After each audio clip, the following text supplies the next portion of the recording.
சமைச்சு சாப்பிட்டுட்டு வரப்போ ஈரலை நல்லா பலப்படுத்துது.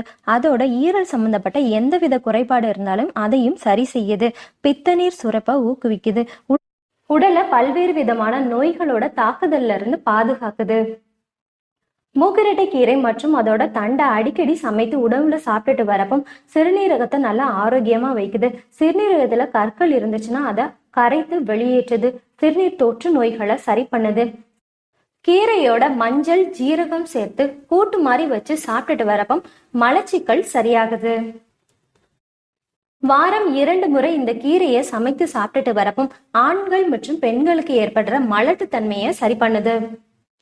ஆர்த்தரைடிஸ் நோய் இருக்கிறவங்க மூட்டு மற்றும் தசைகள்ல வலி ஏற்படுச்சுன்னா இதோட இலைய நல்லா அரைச்சு அந்த இடத்துல நம்ம பூசிட்டு வரப்போ வலியை குணப்படுத்துது. மூக்கிரட்டை கீரையில பாத்தீங்கன்னா புற்றுநோய் செல்களை அழிக்கிற வேதி